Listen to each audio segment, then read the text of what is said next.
Doctor Parvez Musharraf से पूरी दुनिया वाकिफ है। शायद ही दुनिया में कोई शख्स हो जो जनरल परवेज मुशर्रफ साहब को ना जानता हो।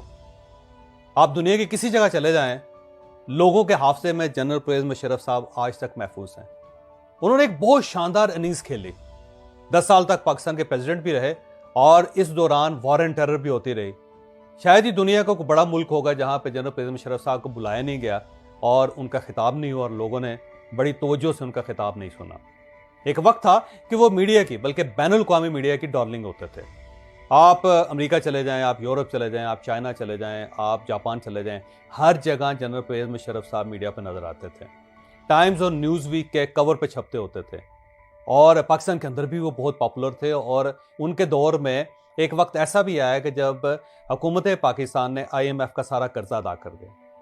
यानी उनके से पहले 15-20 साल पहले और उसके बाद तक यानी 35 साल के अरसे में एक वक्त आया था जनरल परवेज मुशर्रफ साहब का कि जब हुकूमत पाकिस्तान ने एक चेक लिखकर IMF से हमेशा के लिए जान छुड़वा ली और उसके बाद सारे पॉलिटिकल गवर्नमेंट्स आई और फिर दोबारा IMF वापस आ गया। ये अलग कहानी है। जनरल परवेज मुशर्रफ साहब ने 12 अक्टूबर 1999 का कू किया, मियां नवाज शरीफ साहब को गिरफ्तार किया, उनकी फैमिली को गिरफ्तार किया। फिर उसके बाद आसफ अली जरदारी, मोहतरमा बेनज़ीर भुट्टो, उनके खिलाफ केसेस बने और उस दौर में बेतहाशा केसेस बने थे और मोहतरमा ज़ाहिर मुल्क से बाहर थी। आसफ अली जरदारी साहब जेल में थे। मियां नवाज शरीफ साहब के ऊपर गद्दारी का केस भी बना, फिर उनके ऊपर त्यारा हाईजैकिंग का केस भी बना, फिर वो जेल में भी रहे पूरे ख़ानदान समेत और फिर उनको जद्दा भी भेज दिया गया। सारी कहानियाँ जो है ना अब ज़ाहिर तारीख का हिस्सा है, इन्हें दोहराने का कोई फ़ायदा नहीं। जनरल परवेज मुशर्रफ साहब आए, अमेरिका के साथ उनकी दोस्ती थी। अफगानिस्तान के अंदर अमेरिका ने एक जंग लड़नी थी, वो लड़ा और इस दौरान जनरल परवेज मुशर्रफ साहब का प्रोफाइल हाई होता चला गया और वो पूरी दुनिया में पॉपुलर हो गया। लेकिन उसके बाद फिर सियासी गवर्नमेंट आई, फिर जनरल परवेज मुशर्रफ साहब फारिग हुए, फिर उसके बाद वो बाहर चले गए, फिर वो पाकिस्तान वापस आए, फिर मियां नवाज शरीफ साहब की गवर्नमेंट आई, फिर उन्होंने उनके खिलाफ आर्टिकल 6 का केस कर दिया, फिर उनको गिरफ्तार करने की कोशिश की गई, फिर वो जनरल राहील शरीफ की मदद से वो मुल्क से बाहर चले गए और अब वो लंदन के अंदर हैं और दुबई के अंदर हैं। 2 जगहों पे उनका क़याम है। लेकिन पिछले 2 माह से वो शदीद अलील है और ऐसी अदालत है कि जिसके बारे में चंद दिन पहले ये खबर भी गर्दिश कर रही थी कि शायद वो खुदा न खास्ता इंतकाल फरमा चुके हैं, जब ये खबर गलत साबित हुई बाद में। अब क्योंकि जनरल परवेज मुशर्रफ साहब एक ट्रू सोल्जर हैं और सोल्जर की ये नफ्सियात होती है कि उसकी कोशिश होती है कि कम से कम उसका इंतकाल अपने मुल्क के अंदर हो, वो ज़्यादा देर तक अपने मुल्क से बाहर नहीं रह सकता। तो जनरल परवेज मुशर्रफ साहब जितना अरसा मुल्क से बाहर रहे, मैं इस चीज़ को जानता हूँ कि वो पाकिस्तान आने के लिए बेताब रहे और अब क्योंकि वो इंतहाई अलील हैं और इस अदालत के अरसे में उनकी ख्वाहिश है कि वो पाकिस्तान वापस आएँ और अपनी ज़िंदगी का आखिरी हिस्सा पाकिस्तान के अंदर गुजारें और फिर उनकी ये भी ख्वाहिश है कि खुदा न खास्ता वो दुनिया में नहीं रहते तो पाकिस्तान के अंदर बाकायदा उनकी तदफीन हो और फिर उन्हें बाकायदा सलामी के साथ उनको दफन किया जाए, जैसे दूसरे आर्मी चीफ्स को किया जाता है।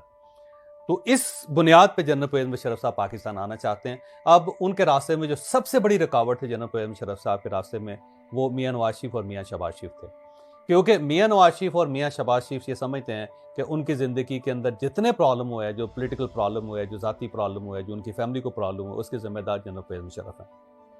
लेकिन जब जनरल परवेज मुशर्रफ साहब की अदालत की खबर मियां नवाज शरीफ साहब तक पहुंची और फ़ौज की तरफ से दरमियान से रब्ता किया गया कि हमारे आर्मी चीफ है और हम चाहते हैं कि वो पाकिस्तान के अंदर आएँ और उनकी ज़िंदगी का आखिरी हिस्सा पाकिस्तान के अंदर गुजरना चाहिए, तो मियां शहबाज शरीफ और मियां नवाज शरीफ साहब की तरफ से ये दावत दी गई कि वो अगर पाकिस्तान आना चाहें तो हमें कोई एतराज़ नहीं।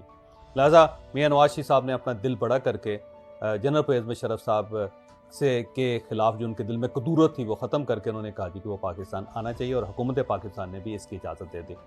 अब खबरें गर्दिश कर रही हैं कि जनरल परवेज मुशर्रफ साहब किसी वक्त भी एयर एम्बुलेंस के ज़रिए पाकिस्तान आ सकते हैं। ये एक बहुत अच्छा जेस्चर है और ये जेस्चर साबित करता है कि अगर मुल्क ने तरक्की करनी हो या पॉलिटिकल सिस्टम ने आगे बढ़ना हो तो इस किस्म के बोल्ड फैसले करने चाहिए। ये याद रखें कि नफ़रत एक बोझ होती है और जितनी ज़्यादा बड़ी नफ़रत होगी उतना ही उसका बोझ भी ज़्यादा होगा। आप समझे कि आपके दिल में अगर इतनी सी नफ़रत है तो उसका बोझ भी 5-6 किलो 10 किलो होगा और अगर इसका रेडियस या इसका साइज़ आप बढ़ाते चले जाएंगे तो इसका वज़न भी बढ़ता चला जाएगा और एक इंसान की कैपेसिटी है कि वो एक ख़ास हद से ज़्यादा बोझ नहीं उठा सकता। लिहाजा आप अगर नफ़रत की गठड़ियाँ उठा के अपने सर पर रख के या अपने कंधों पर रख कर आगे बढ़ना चाहेंगे तो आप ज़िंदगी में बहुत आगे नहीं बढ़ सकेंगे। मुल्कों को भी और शख्सियात को भी अगर उन्हें तरक्की करनी हो तो उन्हें अपनी नफ़रत की गठड़ियाँ नीचे रखनी पड़ती हैं। तो ये एक बहुत बड़ा मेरा ख्याल है फैसला है, और ये फैसला आने वाले दिनों में पाकिस्तान के मुकद्दर का फैसला भी करेगा। अगर मियां नवाज शरीफ साहब अपना दिल बड़ा कर सकते हैं जनरल परवेज़ मुशर्रफ के मामले में, तो मेरा ख्याल है बाकी पॉलिटिकल लीडरशिप को भी अपनी अपनी नफरतों की गठरियाँ साइड पर रख के पाकिस्तान के लिए काम करना चाहिए। तो इस रोशन मिसाल को सामने रखते हुए मेरा इमरान खान साहब को भी मशवरा है कि अगर मियां नवाज शरीफ साहब जनरल परवेज़ मुशर्रफ को माफ़ कर सकते हैं, उनके लिए दिल खुला रख सकते हैं, तो आप भी अपने दिल को खुला रखें और गवर्नमेंट के साथ बैठें। हुकूमत के साथ बैठेंगे तो ये मुल्क चलेगा, वरना ये मुल्क नहीं चल सकेगा। अब हमारा चैनल क्योंकि सेल्फ हेल्प का चैनल है और इसमें हम पॉलिटिकल मवाद जो है उसको डिस्कस नहीं करते, लेकिन क्योंकि एक बड़ा पॉलिटिकल वाक़या है जो आपके सामने रखना ज़रूरी था, और इस पॉलिटिकल वाक़े से हम एक चीज़ सीख सकते हैं, वो ये है कि जब तक आप अपनी नफ़रत, अपनी कदूरत की